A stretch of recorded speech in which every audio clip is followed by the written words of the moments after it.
Welcome back to Inklings Behind the Scenes. This is J.S. Bray with Mr. Bray Labs. And this is a driving episode, and this is a super short episode. But I want to tell you something that why I think it's important to share this process in front of everybody. Because there is a psychological phenomenon called unconscious bias. And a fair amount of research has proved this to be that there are people that when you do a test, actually people, all of us, is when you ask people a string of questions and you want their first impulse, that people often make decisions that aren't necessarily challenged, justified, or even right. And because of that, the unconscious bias slips in. And typically what happens is that people say, well, people have this idea that, and I hate to speak for everyone, but that you have an idea where you know what's best, or you know the best taste, or you ultimately, like you like something because you don't have to argue why you like it, as if somehow it's an emotion and you have every right to it. But your likes and your dislikes are actual things that, while they are personal, um, they're not like personal truths. That's not a real thing. People say things like personal truth, but that's just like that's a strong personal conviction. But that doesn't mean that there's such a thing as a personal truth.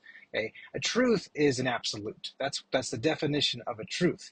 And so when you make a decision that's largely subjective, like I like this or I prefer this, that's a subjective choice. And so you have to be willing to kind of be scrutinized by that. Are you strong enough in your like to have someone disagree with you? And if you are disagreed with, being able to say, hey, you know what? Maybe you're right. Maybe I didn't see the whole picture.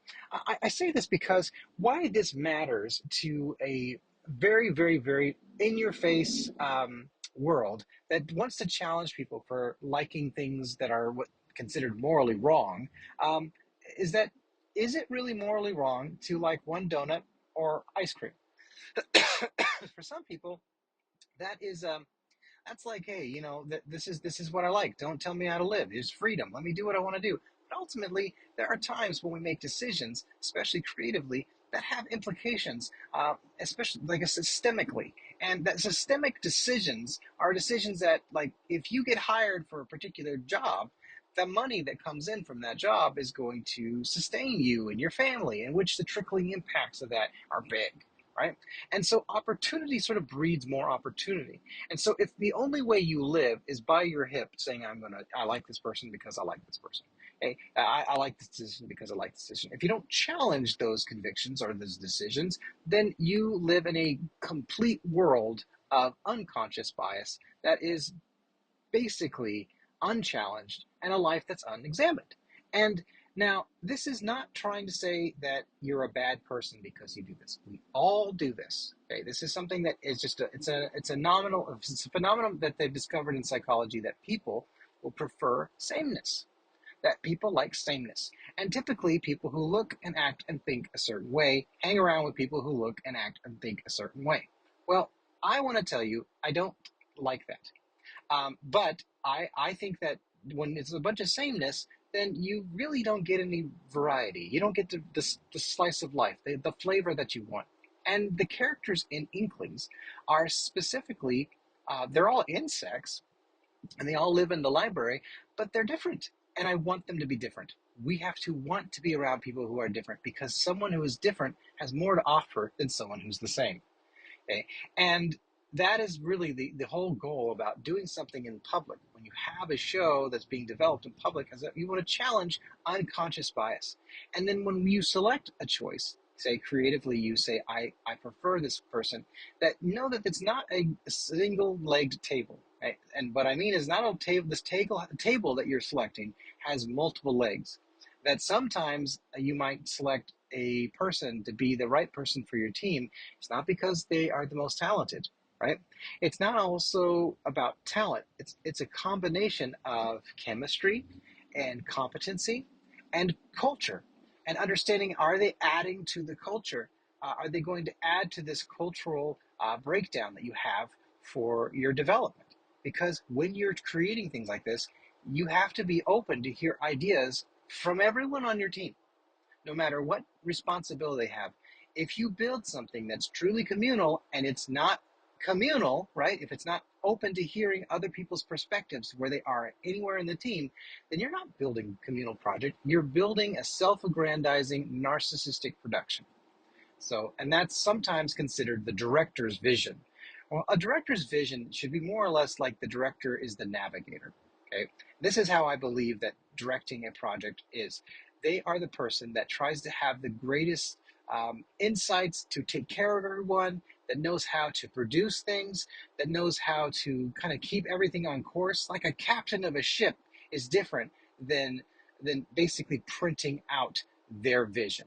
So the captain says, this is where we're going, but the captain does not always know what the seas hold. They know that there are rough seas ahead. They know that there are hard work ahead, but it also doesn't mean they can predict the weather. It doesn't mean they can predict the struggles along the way. And so this is how I honestly perceive leadership in the animation creative role, like the leading and directing of an animation production, is more like being a captain of a ship, more a ship of misfits, than it is about being, a visionary, printing your idea out and making sure that everything looks like how you want it to look like. Because I think that is unhealthy.